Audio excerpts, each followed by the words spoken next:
یہ تعلق رکھتی ہے۔ حضرت سیدنا ابو بکر صدیق رضی اللہ تعالی عنہ آپ کے وصال کے بارے میں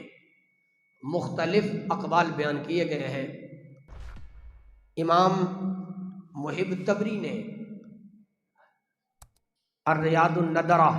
فی مناقب عشرہ مبشرہ کے اندر بیان کیا ہے، حضرت صدیق اکبر رضی اللہ تعالی عنہ کا وصال عارضہ قلب کی وجہ سے ہوا، اور ابن قتیبہ نے بیان کیا ہے المعارف کے اندر، عربی زبان میں آپ کی ایک جلد کے اندر کتاب ہے کہ آپ نے سردی کے زمانہ میں غسل کیا اور غسل کی ٹھنڈک کو برداشت نہ کرتے ہوئے آپ اس دنیا سے چلے گئے۔ تیسرا قول علامہ جزری نے اسد الغابہ فی معرفت الصحابہ کے اندر بیان کیا ہے۔ آپ فرماتے ہیں کہ آپ کے دوست نے آپ کو کھانا کھلایا اور اس کھانے کے اندر زہر موجود تھا، آپ کا دوست بھی انتقال کر جاتا ہے اور پھر 1 سال بعد آپ کا بھی انتقال ہو جاتا ہے۔ علامہ